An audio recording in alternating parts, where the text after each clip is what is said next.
So, welcome to the unwrapping section of this R2D2 tutorial. Now that we've created the mesh for R2D2 for in-game purposes, we need to go ahead and unwrap this and prepare this either for Photoshop, Substance Painter, or any other texture program. So how do we start first? First, we're going to focus on the most obvious part, which is going to be the head of R2D2. So to do that, I'm going to go ahead and select his head and hit Shift H to isolate that from everything else. So the next part we need to do is we need to add a material to R2D2's head, which is going to give us a UVW grid, which is a texture that I have included for you guys to kind of help you determine the accuracy and the scale of the UVs that have been unwrapped. So to do that, we're going to be selecting R2D2's head, and then we're going to go all the way down the material menu right here to materials, and then under this one right here to add a new material. And then to do that, after you've added that, we're going to go ahead and find the texture that I've included for you guys and apply it to the mesh. So after I have that selected, I'm going to go into shading mode, and if you go into shading mode right here, we have a node editor where you can see the material that I've just created, and this is where we're going to attach the image to it so you can display onto the mesh. So once I've opened this up and expand this so I can look outwards, I'm going to go ahead and Shift A.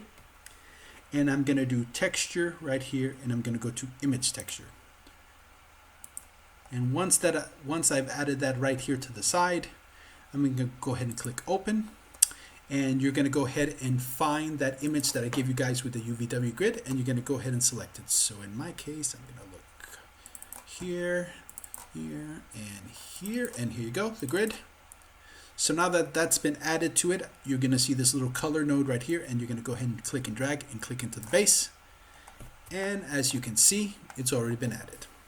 So now that I've actually added the grid to the model, I have a problem that the grid's a little bit too big, because when you have a lot of items in one unwrap, you need to have your grid needs to be scaled a little bit smaller so you have a little bit more accuracy in the results. So to do that, I'm going to go ahead and I'm going to change the tiling on this grid right here that I created. So how do we change the tiling? The first thing you do is if you hit Shift A again, you're going to go into vector, and I'm going to look for one that's called mapping. So vector mapping, click on that. I'm going to go ahead and put it to the side, and then I'm going to create one more node, and if I do Shift A again, I'm going to look for the input and texture coordinate, and that's going to determine what's going to be actually tiling in this model. So if I go right here from the UV, the first thing I'm going to do, I'm going to take the UV and connect it right here to this node, to the vector one, and then under the mapping, I'm going to change the point to texture. And then with the vector right here, I'm going to click and drag it to the vector right here. So as you can see, it's had no effect on this, but if you look at the scale right here, this is where it's going to change the scale of the grid that you added to the material to either bigger or smaller. And since I want the grid to be smaller on the mesh, I'm going to go click on the first one and hit 0.2, which is a good starting point. I'm going to go at 0.2 here, and then finally 0.2 here. So as you can see now, the scale of the grid has actually changed to something smaller, just like I liked. And once I've done that, I'm going to leave shading, and I'm going to go into UVW editing. And then within the UVW editing, the first thing we're going to want to do is unwrap the biggest section, which is what I always start to work with, which is this one right here. This is the main section of R2D2's head. And just to kind of look to see how it's looking, and under shading options, I'll turn this to viewport shading to see how that's look. Good, kind of works, fits the shading, the preview on the shading window that I just showed you. So after that, to make sure it's shaded correctly, I'm going to go into X-ray mode, unclick, or into wireframe mode, and then I'm going to go into edit mode for the mesh, and then I'm going to go and click on edge select. And the first thing we're going to do is we're going to define the first seam for this R2D2 model, because you have to pick the seams on the mesh, which is going to be used as the place to give you the boundaries of your unwraps. So the first and obvious one is right here at the bottom of R2D2. So I'm going to go ahead and, while clicking Alt, click on this, and as you can see, it selected the whole ring. And then if I right click, if I do mark seam, as you can see, it's changed. And then once that one's done, I'm going to want to select the second seam that I want to go ahead and define.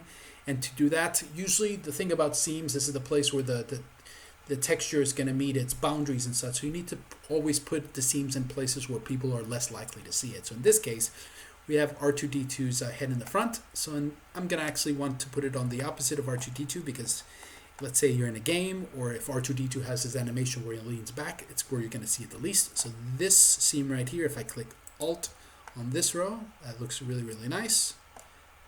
Right click on that, mark as seam, and as you can see, it's changed the colors, showing you that seams have been added, or the place where the unwraps boundaries are going to be. So once I've done that, I'm going to go ahead and with my mouse over the element, I'm going to press L, and as you can see, that selects the whole element that I want to work with. And then I'm going to go over to my unwrap window. I'm going to select all of this and move it to the side so I can see what I'm working with. And if I go to UV and I go to, where are you at? Unwrap, as you can see, the shape of the mesh has actually been actively changed. And if I go back to my display window and I go to display shaded, as you can see now, it has a different look to it. So that means that now you have a different coordinates to the unwrapping, and that's the thing when it comes to spheres.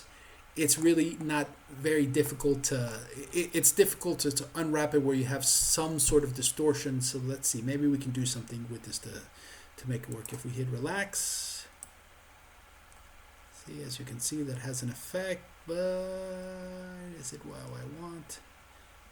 No. So you can see it's too much. I don't like it. Let's see, pinch.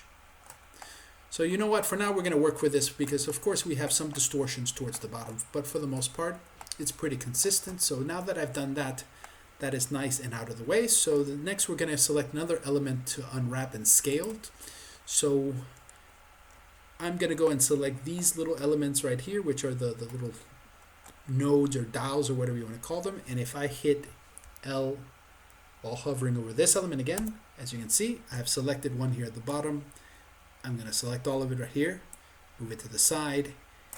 And as you can see, it's already given me a pretty good unwrap. The squares are pretty evenly in size for this, so that probably means since I copied it over that the other ones are going to be pretty decently unwrapped. So once I've moved to the side, I'm going to go to the next one, which is this back one.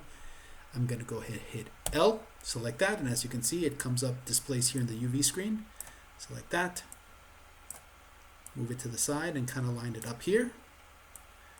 And then I'm going to go to the last one right here, hover over and press L, and as you can see, the last one comes up. And then I'm going to go ahead and move these all to the side. So as you can see, they're all nicely unwrapped. So once I've done that and I've selected all three of these elements, I'm going to go ahead and select all of them at the same time. And then I'm going to start scaling these so the grid size is more or less the same grid size as the head of R2D2. So I'm going to go take and hit scale, and on the white one, uniform scale it, and as you can see, it starts to get a little bit closer to what it is. And this is where it's gonna have to get a look at this by eye to make sure it's kind of more or less correct. So I'm gonna scale it a tiny bit more. And as you can see now, you have more of a favorable scaling in relation to the other one. Maybe it's a little bit too big in some places, but for the most part, it's okay. This is not a very detail-heavy place in R2D2's body, so that right there is good enough. And then I'm going to take these and move these to the side. So with that part completed, I'm going to go ahead and stop this video, and in the next one, we're going to move on to the other piece of R2D2's body.